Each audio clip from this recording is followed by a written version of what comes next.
I wanted to discuss today past lives and how they work. So I'll start with first life planning. When a soul group is compatible to Earth, that soul group will decide if it wants to incarnate on Earth or not. When they make that decision, the soul goes into the Akashic realm. The Akashic realm is a place where we do all of our life planning. It is a kind of world of its own, and we go in and we decide what experiences we want, what lessons we need, what we have to work through, what karma needs building or paying back, and how our goals in that life or in that experience completely. Then our soul will actually fragment into multiple fragments. Our higher self staying in one place in the Akashic realm or in our home dimension, usually in the Akashic realm, while we are incarnated. And what comes down to Earth is actually a fragment of our higher self, a little tiny piece of us. It's kind of like, when I visualize it, it looks kind of like an octopus. So our master self and our incarnations. So your past lives are more like brother and sister souls than they are exact replicas of you. A soul will usually fragment into about 1,000 pieces. When it's ready to incarnate, it fragments into about 1,000 pieces. Some of those pieces are animals. Some of those pieces are human. The reason why we use animals, and it's because, like, if we have a chunk of anger, we might throw that into, like, the body of a wolf, where our anger can be fully expressed and released, but it is a natural reality. It is something that doesn't cause us negative karma, because that is the nature of the wolf. So we do have lives, and they are very, very helpful, where we fragment into animal bodies and human bodies. Animal bodies have just as profound a lesson as human bodies do. So we plan our lives in the Akashic realm and we fragment the soul. This means that our lives can in fact overlap, and they can in fact coexist, and sometimes do. And what does that mean? Sometimes identical twins will be fragments of the same soul. They'll have different personalities completely, but they can be fragments of the same soul, which is why they literally feel everything that they're going through. Like, one twin can talk to the other twin a world away. Even if they didn't even know they had a twin, it will still pull on them. They are fragments of the same soul. So there are cases where it happens. It's not like some crazy vortex where, like, both people cease to exist. It actually is not that uncommon. The only reason why we don't create lives where we cross more often is simply because there's no need. If a fragment of me is already living that reality, then another fragment doesn't also need to live that reality. Unless, of course, we're talking about a case of identical twins, where many times you'll notice one twin is like almost the total opposite of the other twin, but they're still hyper connected. What that's doing is it's saying, I'm going to learn two versions of myself at the same time, but we're still connected. We're still the same higher soul. So it's not like they take the exact same personality and copy duplicate it. Usually they have very unique personalities right from the get-go, like any of our other children, So when we come down, we plan our lives, we come down into the Akashic, we come down into Earth, and we live our lives. We would have already picked our birth date, our parents, our location, our spirit team, what animals are going to cross our lives, our partners who we're going to meet, what our goals are. We would have already charted that in the Akashic realm life planning. That is pretty much like a roadmap. We take that roadmap, we incarnate to Earth, we live our life. There are times where our soul will defragment more. And I'll explain what that means. If you remember when we first began this, I'm just going to put this on so I stop playing with it. When we first began the little lesson here, we talked about the soul fragmenting in order to incarnate chunks of itself or pieces of itself into Earth. So what happens is, if we suffer trauma throughout these experiences, or really violent deaths, we might lose a little piece of our energetic code. Our energy is very fifth dimensional, which means like it's a cloud. So it's kind of like a cloud lingers here, a cloud lingers there, a piece of us gets stuck here. So the first thing, now, those of you who are new to the page, I suffered a very difficult childhood. I suffered homelessness, sexual abuse, violence. It was a very scary life. There was a lot of trauma. One of the first things my spirit asked me to do years ago, before I started activating, like fully activating my gifts, was they brought me to all of my past houses. In visiting all my past houses, I brought my mom. And these are places I hadn't been in like 25 years. I was a child for most of these, and I was very young. I was 5 or under in all of these particular places. And then later on, we went and visited somewhere I was like 10 or 11 or 12. But we first started with, the first houses where we came when we were homeless, when we were running away, or when we were actually, before we ran away, and everything that happened in that house. So I was going to these little places, and it was very strange to me because at that point, I was seeing myself in the house, and it was like a memory, but my mother didn't remember, and I would have been too young to remember. So I could see everything play out in the house in exact detail, and I could see fragments of me hiding and scared and crying and terrified. And so I didn't even have to go into the house. I could do it from the outside, but energetically I would go in and I would pull those fragments of me out. So I was saving those fragments of me, and I pulled them out and retrieved them. That is fragment retrieval. So essentially, you're haunted by trauma because you still exist there. And unless you go in, relive that trauma, and pull that piece of you out, then you will continue suffering in that trauma. So I was able to go through all these homes and not just release myself, but help release my siblings and my mother and, everybody else that was involved, and kind of clear this space. And it was exactly like a haunting. It felt like a haunting because it was such intense, heavy energy that it felt like there was an actual entity, a child, haunting the place, crying and, hiding and running away from everybody. So it got even more interesting when we went to another place. It was one of the first apartments we had lived in when we moved here to Massachusetts from Connecticut. I was born in Connecticut.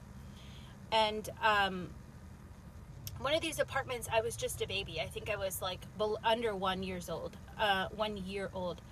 And my mom, it had looked totally different. A lot of houses were ripped up and rebuilt. Everything was repainted. It was 30 years ago, right? So a lot changed. There was a new playground.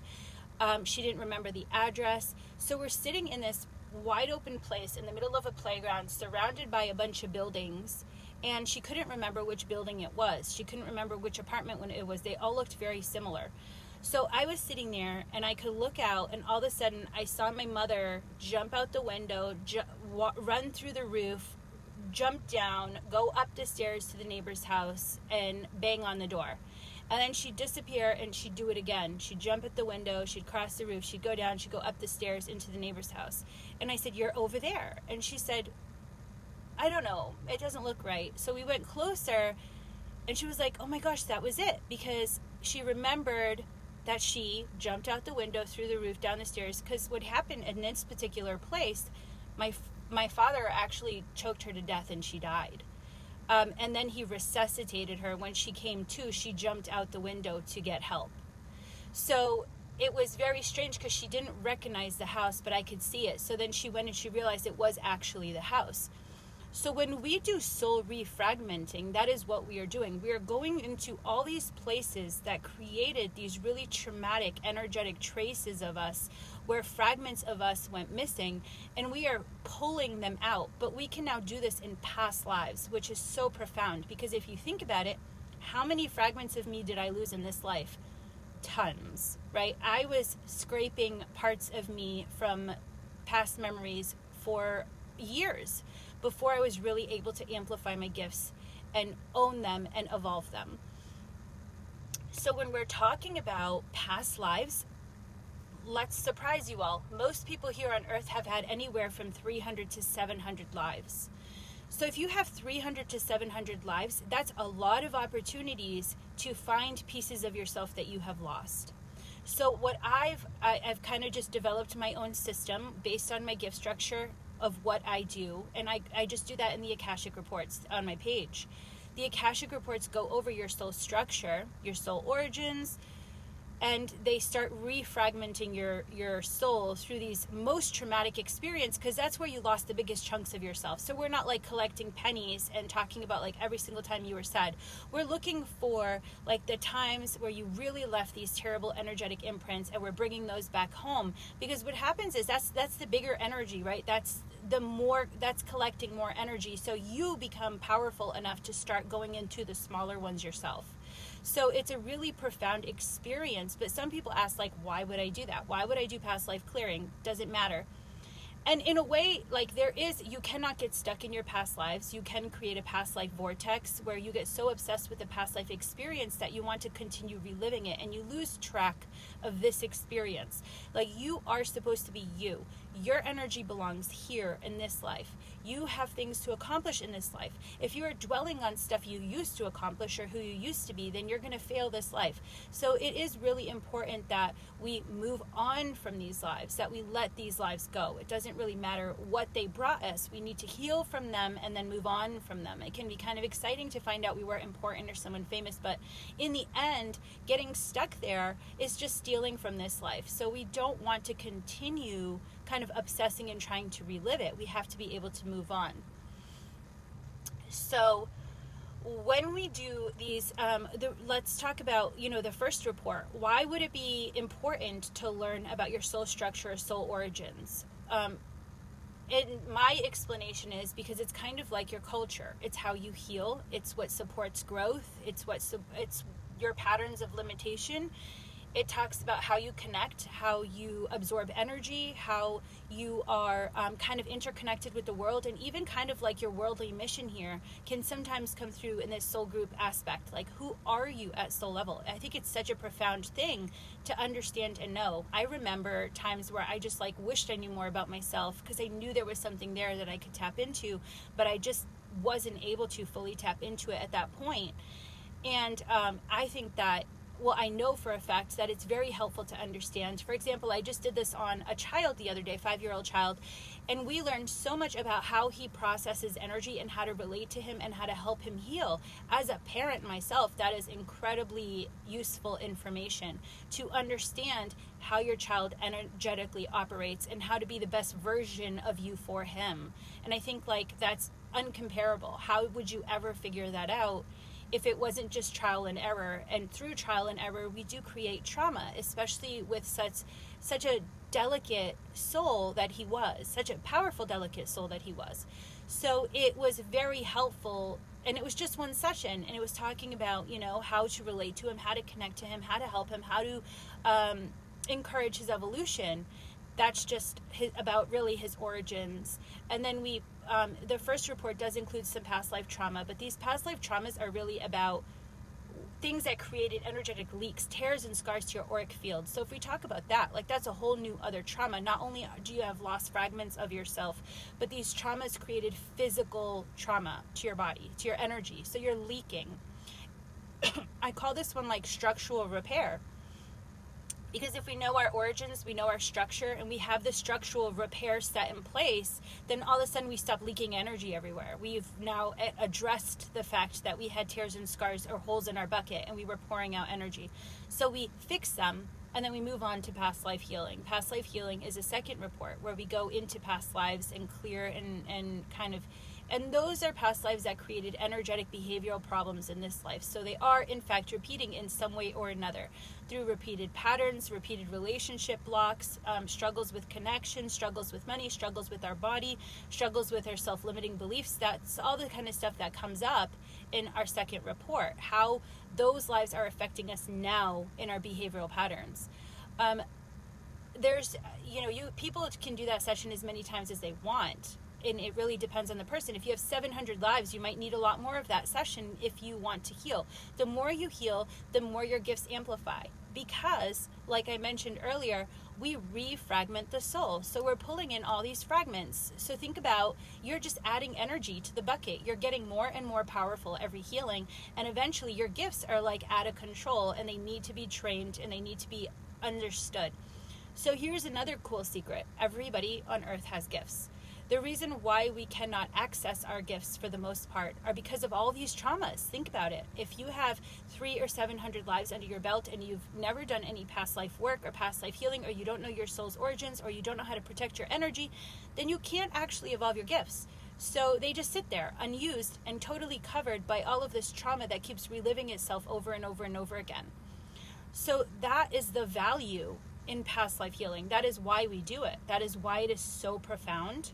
Our energy continues to exist life after life after life. So we are infinite beings. Energetically, we're infinite beings. Our souls are infinite. So when I look into somebody's chakras, they, like an onion, they have layers of all their lives. So if they have 700 lives, they have 700 layers. So every experience is currently existing in your energetic body. So if we have these lives and these traumas, and they're existing in our current energetic body, it means that they are affecting us emotionally, physically, through ailments, through illness, through behavioral patterns, through blocks. And that is also what I say to people when it comes to, like, I feel like it's the solution for everything. Because if you have blocks to manifesting, you get through them by healing. Everything we need is always available to us. But we reject it because we're carrying trauma. We have layers that are obstructing our ability to receive the abundance that exists around us all the time. So even in manifesting, it is the best way to go about it. And that's why people feel so clear, so open, so peaceful, so grounded, because they've done all of this work to their layers, and their layers are now profoundly working for them. And this is why, and somebody asked me this too the other day, so I'm trying to get to a lot of random questions. I hope I'm making sense and putting it in order, but somebody asked me the other day why I can't just do the healing and not bring them into it. And the reason is because a lot of us are so intensely embedded in our behavioral processes that I can heal the life, but if you don't know what I'm healing, what I removed, what I was working on, what caused it, you will continue the pattern. You will not understand or comprehend or digest the pattern that occurred in that life. Therefore, you cannot stop it in this life. So the wound can be gone, but your reflexes will still be the same. So you have to be a part of it. We have to relive it. And I'm pointing this out because a lot of people will get like Reiki and energy work, which it clears the surface energy. But it will not go into the depths of your lives. It will not go into the depths of your soul unless you go ahead and you have somebody who has that skill set or structure. So it's kind of like the bottom of the ocean. You can calm the top or surface of the ocean, but if there is a bump in the sand below it, it's going to affect the surface eventually. So it's going to rise to the surface. Again, my sessions don't work like that. You get your healing and you get out. You go work on yourself because you're now powerful enough to do that. You're powerful enough to understand your energy, to continue clearing, to continue healing, to continue facing those things, and you move on. And that's the greatest thing. If you're constantly addressing the surface energy, then it's like a pill. You're going to have to keep taking that pill. You're going to have to keep having somebody feed that pill to you. But it also will amplify your gifts because you're not refragmenting your soul, you're not restructuring your soul, and you're not calming the surface. You're not working with those deep energetic layers, like the really intense trauma. Somebody also asked how I do the healing. So when I'm working on a soul, my soul does the healing. When I'm traveling into different lives, I call myself like a time traveler because it's really what it feels like. Sometimes it's like I'm here, but then I'm all there. And when I'm doing my own past lives, what happens is like I'll go into a trance and everything gets really foggy around me. And then all of a sudden I'm just in a different reality and I'm living it and I'm feeling it emotionally and I'm understanding and seeing things that I don't know anything about in this life. And I'm that person completely. And then I have to clear some kind of trauma and then I'm back home. I'm back to who I am. And it always kind of resonates and connects to something I've been through or going through, but in a totally unique way. And you do, sometimes it brings a lot of emotion because you're reliving it. So you have to relive that sadness, that loss, that pain, that struggle, whatever it is that happened there. And then you have to forgive yourself and forgive the people involved. And then you can release it and move on from it. So when I'm seeing another person's life, it's kind of similar. I go into them, their energy, and then their energy, or I can do it a bunch of different ways. Like sometimes I'll go into their records very specifically, and then it sounds different. Like when I go into their records, I'm like reading a script. I prefer, so if the life is really traumatic, it depends on the life too, because sometimes lives are so traumatic that you have to read the script. Because if I were to go into it, like I would create trauma in my own energy. So we have options here, right? So that's how we can do the profound healing. Like I don't want to relive a life where I'm being killed by a serial killer who like destroyed little boys' bodies. I don't want to relive that. So I would read the script. I would go into the Akashic Records, I would pull up the story and I would read through it. And it sounds very different. It is like a script, but the reason they do that too is because this is a very traumatic memory and you do not want to create or trigger trauma in that person and create like another relapse of the situation. So there has to be some level of disconnect there. There has to be an omniscient outsider point of view that explains the story in whole. Why was he doing this? What happened to him? What trauma did he face? Is it a continuation of behavior? What happened to him as a child? So we have to see the omniscient point of view and the psychology behind it to really help that person fully release it. And this is why I say, please just don't let people, like anybody, read your past lives. Because if you don't understand trauma, if you don't understand energy, if you don't understand any of this stuff, you could really put yourself in danger. You're reliving the worst of your lives. You could really put yourself in danger. If somebody just ripped this up and like threw it at you, it could cause you a lot of pain. It could cause the reader a lot of pain too, because we always have like this nagging residual effect of that life, and it will haunt us. The only reason why my past lives don't haunt me, the ones that I read, is because I make sure they're fully cleared before I move on from it. And if I'm not, Spirit will be like, no, go back. You're not done. Go back. And I'll just keep listening and I keep going through it and I keep figuring out why I'm not done. And I make sure like it's fully clear. I do breath work. I breathe it through. I release it for my clients. And then I make sure it's gone. Let's see. How could someone... So you can train yourself to read the scripts, but not of your worst lives. Like I explained earlier in the video, if you have trauma, really intense, horrible lives, first of all, your gifts and intuition amplify the more healing that you do. Sometimes we need help healing. It's just like in this life. It's just like in this reality with anything else. Sometimes we have to hire a contractor. Sometimes we have to go to the doctor. Sometimes we need a therapist. It's exactly the same. It is no different in spirit. Sometimes we need help from a professional to get back on our feet so that we can continue doing things ourselves, so we continue helping ourselves. So soul refragmenting strengthens your gifts enough so that you can clearly see and feel what's going on in your own records. But you will still not be able to face the most traumatic lives because your soul, it's a natural human fight or flight instinct. It will go into self-defense and retract, or it might flee completely and avoid the life altogether. There are lives where I've gone in as a third person and I was still being fought. They did not want to face the life. So I kind of had to hold their hand and walk them through it.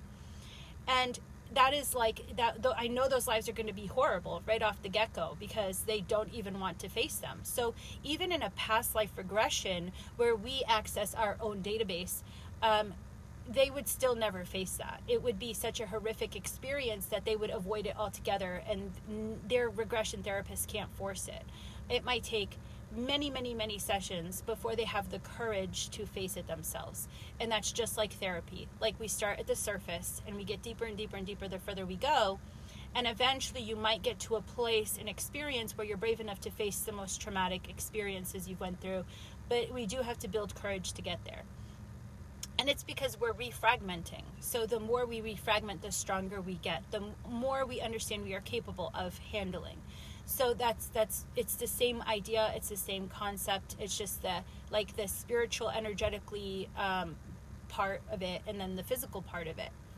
And our physical reality does mirror our spiritual reality in many ways. Like I said, it's just like therapy and healing and trauma in this life, but then we're adding it to like every single life you've ever experienced. So we're making that soul level connection to it.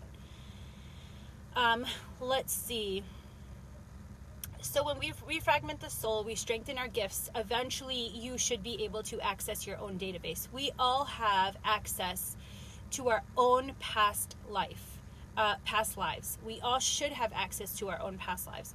But your body is always a filter to your gifts. So what does that mean? It means like even if you're a channeler is somebody who allows like things to speak through them. So whether it's spirit guides or hauntings or deceased loved ones, you're allowing something to speak through you. The scary part of channeling is if you don't know how to use it, if you don't know how to protect yourself, you can actually also channel lower dimensional beings or demonic entities. So like if you don't know how to control that, then anybody can use your radio station. So it can be very scary. A lot of people have issues with that if they drink. If they're alcoholics, sometimes they go into like this trance where they snap out of it and there's somebody else for a moment and they're saying all these vile, horrible things to their families and they're kind of destroying them emotionally and sometimes even physically. What happens is your channel's wide open and you allowed it with all of this, lowering your energy through alcohol, you've allowed yourself to be inhabited by something that waits for that time and place, that purpose to kind of take over your channel. You don't have control. You're drunk, right? So we lose control of our physical body and therefore our energy, and we become a radio station for this entity that thrives in abuse and destruction. So we become someone else. Many times people like that will just black out and they say, I blacked out, I don't remember, I don't know what I did, I'm not, I wasn't a part of it.